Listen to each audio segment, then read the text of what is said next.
नमस्कार, स्वागत है आप सभी का एनएफ न्यूज पर। मैं हूं आपके साथ रोहित। महाकुंभ से तमाम आवाजें उठ रही हैं। साधु संतों ने धर्म संसद का ऐलान किया और उस धर्म संसद में सनातन बोर्ड को लेकर प्लान तैयार किया जाएगा। सरकार से उसके बाद सनातन बोर्ड की मांग की जाएगी या फिर वक्फ बोर्ड के खात्मे की मांग होगी। ऐसे में सीएम योगी आदित्यनाथ का एक बयान आया है। सीएम योगी आदित्यनाथ के इस बयान के बाद अब चर्चाएं खूब होने लगी हैं और कहा जा रहा है कि सनातन बोर्ड पर योगी और आरएसएस ने बड़ी चाल चल दी है। चाल क्या है, योगी का बयान सुना देते हैं, उसके बाद पंकज जी से इस पर चर्चा करेंगे। गुलामी के कालखंडों में झूलते हुए कार्य किए हैं, आज भी संभव है, आज भी संभव है। और याद रखना, सनातन धर्म सुरक्षित है तो हमारे मठ, मंदिर, मत और संप्रदाय भी सुरक्षित हैं। अगर भारत ही सुरक्षित नहीं तो सनातन धर्म भी सुरक्षित नहीं, कोई मत, मजहब, संप्रदाय सुरक्षित नहीं।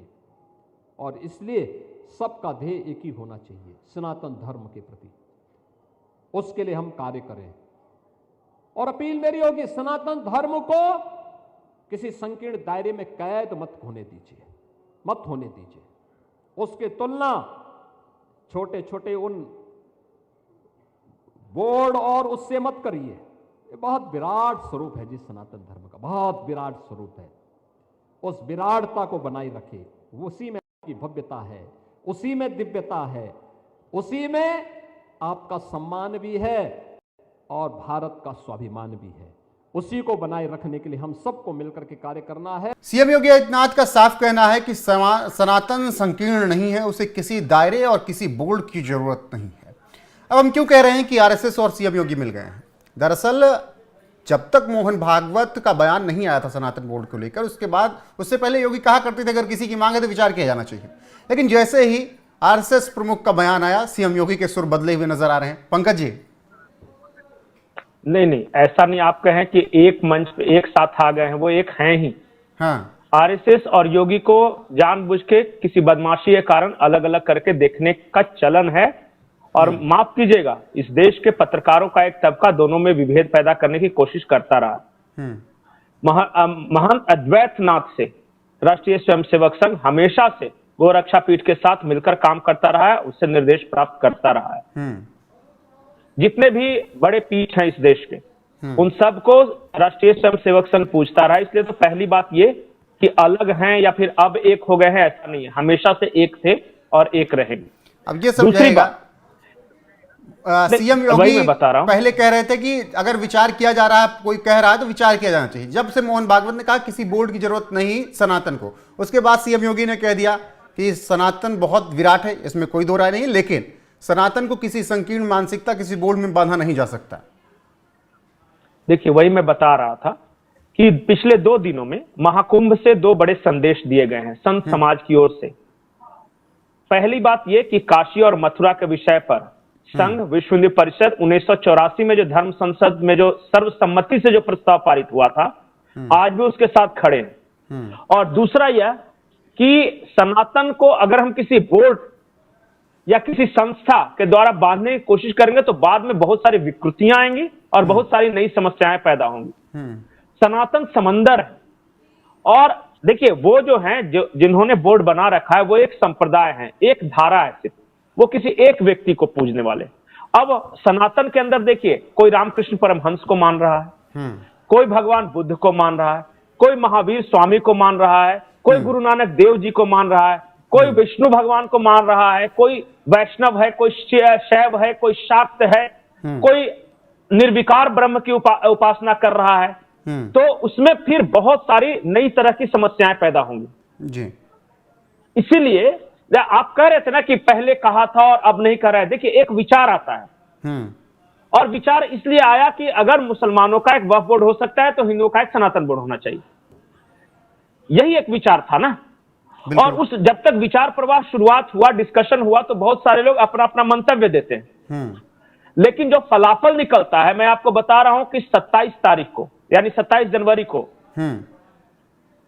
महाकुंभ में एक बहुत बड़ा धर्म संसद का आयोजन होने वाला है। इसमें चारों शंकराचार्य, सभी महामंडलेश्वर, जितने पीठ हैं, जितनी व्यास गद्दियां हैं, जितने साधु हैं, जितने संत हैं, सिख समाज के, आदिवासी समाज के, जो लिंगायत समाज के, ये सारे लोग कल एक जगह जुटेंगे और मंथन करेंगे।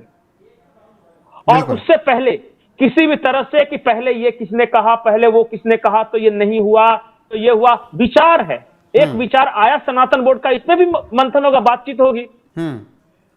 लेकिन ये कह देना कि पहले विचार था आप पलट गए, नहीं, पलटने की बात मैं नहीं कह रहा हूं, देखिए, लेकिन पंकज जी मैं ये कोई समझने नहीं की कोशिश कर रहा हूं, पलटा। दर्शक ये समझने की कोशिश कर रहे हैं कि जब तक आरएसएस प्रमुख का बयान नहीं आया था सनातन बोर्ड पे, वो कह रहे थे हर इंटरव्यूज में कि हाँ विचार किया जाना चाहिए। जैसे ही बयान आया उस तरीके से सीएम योगी का बयान आया उसके बाद, तो मैं ये समझना चाह रहा हूं कि आरएसएस ने जो लकीर खींची उसी पर अब सीएम योगी चलेंगे।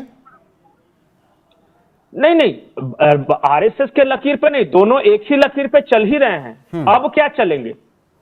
देखिए, संघ, बहुत बार मैंने ये इस बात को कहा है कि संघ के विचार प्रवाह को और संघ के की कार्यशैली को समझना गैर संघी लोगों के लिए थोड़ा सा मुश्किल है और बहुत तप करना पड़ता है। आप बचपन शाखाओं में गुजारते हैं, उसके बाद धीरे धीरे जाते हैं, तब समझ में आता है कि एक तरह का माइंड कैसे काम करने लगता है। अब ऐसा नहीं है कि मोहन भागवत कुछ और कह रहे हैं और योगी कुछ और कह रहे हैं, दोनों एक ही बात कह रहे हैं और यही बात कल को देखिएगा प्रधानमंत्री भी बोलेंगे। लेकिन इन सब के और जो बीच भी में उस उन विचार- साधु संतों की मांग का क्या होगा? अगर सनातन बोर्ड जब बड़े नेता ही नहीं चाहेंगे तो कैसे बनेगा? साधु संतों की तो मांग है। नहीं, नेता की बात नहीं, देखिए एक विचार है ये और मैं उस विचार का सम्मान करता हूं। तो उन्होंने एक विचार दिया कि हमारे यहाँ के जो मंदिर हैं, जो छोटे छोटे देवालय हैं, उनके मैनेजमेंट को कैसे देखा जाए, तो उसके लिए एक सनातन बोर्ड बनाया जाए, ये विचार है। एक दूसरा विचार यह है कि बोर्ड के जगह पे ट्रस्ट बनाया जाए और ट्रस्ट में कुछ लोग हों। तीसरा विचार यह है कि उन्हें इंडिपेंडेंट कर दिया जाए। चौथा विचार यह है कि सरकार कंट्रोल करे। तो कई तरह के विचार है ना, इसलिए तो धर्म संसद बुलाई गई है। और आपको क्या लगता है, जितने ज्ञानी जन हैं, जितने गुणी हैं, जिनका समाज पे प्रभाव है, वो सब बैठ के मंथन ही तो इसी बात पे कर रहे हैं, क्योंकि अलग अलग विचार है। और वहां से जो निकलेगा, मैं तो हमेशा बोलता हूं कि समुद्र मंथन से तो विष भी निकलता है, अमृत भी निकलता है। तो मंथन हो जाने दीजिए ना, कल धर्म संसद एक बार हो जाने दीजिए, वहां पे अलग अलग लोग अपने अलग अलग विचार रखेंगे और सर्वसम्मति से जो प्रस्ताव पारित होता है वही सनातन की धुरी है, उसी के अनुसार हम आगे बढ़ेंगे। और हर पंथ, हर मजहब, हर सिख, हर अखाड़े, हर कोई उसमें शामिल होगा और हर कोई अपने विचार ये व्यक्त करेगा। बिल्कुल। लेकिन ये कह देना कि उनका विचार ये था इसलिए इनका विचार अलग है, नहीं। बैठे हैं एक जगह इसलिए क्योंकि हमारे में देखिए सेल्फ रेक्टिफिकेशन यानी स्वयं सुधार, ये गुंजाइश हमेशा रहती है, यही सनातन की खूबी है। जी जब जब बिल्कुल। हमारे यहाँ कोई विकृति पैदा हुई तो धर्म आपस संसद में से क्या बैठकर कुछ हम निकलेगा ये देखना दिलचस्प रहेगा, क्योंकि संतों ने ठाना है कि सनातन बोर्ड होना चाहिए। पंकज जी, लास्ट टिप्पणी। लास्ट देखिए, मैं बताता हूं कि जब आप सनातन को दूसरे धर्म के चश्मे से देखना शुरू करेंगे ना, तो कई तरह से नहीं देख पाएंगे। हमारे यहाँ शास्त्रार्थ की परंपरा है और शास्त्रार्थ तभी होता था जब किसी का मत दूसरे से अलग हो, और तर्क वितर्क की परंपरा है। बाकी जगहों पे आपको तर्क वितर्क, मंथन, इस तरह की चीजें नहीं मिलेगी। वहां एक बार जो लिख दिया वो लिख दिया। जी बिल्कुल। ये धरती चपटी है तो है। जी बिल्कुल, बहुत वहां धन्यवाद। कोई ये नहीं कह सकेगा कि गोल है। ठीक है पंकज जी, बहुत वो बहुत अलग है, धन्यवाद। हम अलग हैं। बिल्कुल, हम अलग हैं। अब संत धर्म संसद से क्या कुछ ऐलान करते हैं, क्या प्रस्ताव लेकर आते हैं, ये देखना होगा। बाकी दर्शकों को क्या लगता है, क्या सनातन बोर्ड होना चाहिए या नहीं, कमेंट में अपनी राय जरूर बताएं। वीडियो को शेयर करें, लाइक करें, चैनल को सब्सक्राइब करें, बने रहें हमारे साथ। नमस्कार।